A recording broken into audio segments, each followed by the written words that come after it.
अल्लाहु अकबर, अल्लाहु अकबर, ला इलाहा इल्लल्लाह।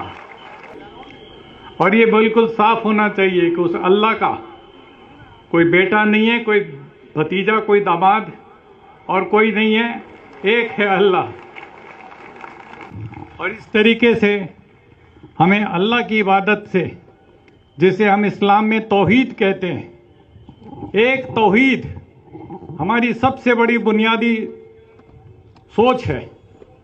और उसी पर हम सारी दुनिया को, खाली भारत के लोगों को, इंडिया के लोगों को नहीं, सारी दुनिया के इंसानों को एक झंडे के नीचे ला सकते हैं, एक तौहीद के झंडे के नीचे ला सकते हैं।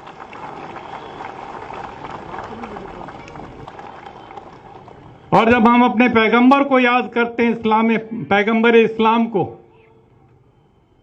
हजरत मोहम्मद साहब सल्लल्लाहु अलैहि वसल्लम, तो हम साफ शब्दों में कहते हैं रहमतुल लिल आलमीन, रहमतुल लिल मुसलमीन नहीं।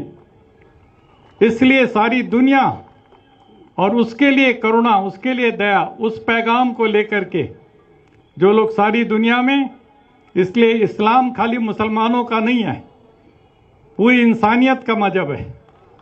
और इस नाते से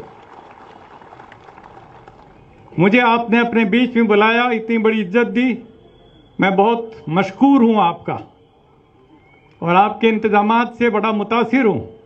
मुझे बहुत खुशी हो रही है। 1984 में जब इंदिरा गांधी जी की हत्या के बाद सिखों को कत्लो गारत हुई, तो सबसे पहले सिखों को बचाने के लिए मैं कूदा था।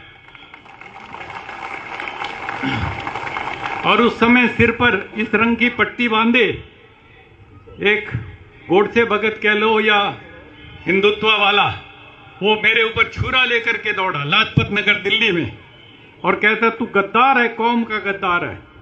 मुझे समझ करके कि मैं हिंदू हूं, मैं सिखों को क्यों बचा रहा हूं, मैंने कहा तुम इंसानियत का कत्ल कर रहे हो, इसलिए मैं तुम्हारे खिलाफ। और जब जामा मस्जिद, बाबरी मस्जिद शहीद हुई, तो सबसे पहले मैंने खड़े होकर के उसकी मजम्मत की। तो मैंने कहा ये बिल्कुल गलत काम हुआ है, हमारे देश के संविधान के स्पिरिट के साथ धोखा हुआ है। और उसके पूरी की पूरी यूट्यूब आप लोग सुनिएगा, देखिएगा जो मुझे कहना है बाबरी मस्जिद के बारे में। और वहां पर जो कहते हैं राम मंदिर है, उसका कोई सबूत नहीं है, लेकिन उसको उन्होंने सुप्रीम कोर्ट तक ने कह दिया अपने फैसले में कि कोई सबूत नहीं है। ये भी कह दिया कि 49 में उसके अंदर मूर्ति रखना गैर कानूनी था।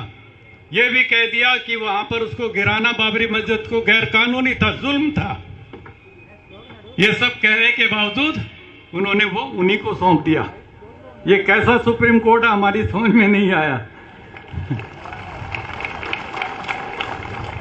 लेकिन अब हमें उम्मीद है आने वाले दिनों में जब इसके ऊपर बहस होगी, इन कानूनों के ऊपर, तो कम से कम कुछ इंसाफ की हम उम्मीद जगाए बैठे हैं, देखते हैं कितना मिलेगा। लेकिन सुप्रीम कोर्ट ही सुप्रीम नहीं होता। वैसे हमारी नजर में अल्लाह सबसे सुप्रीम है, उससे बड़ा कोई नहीं है।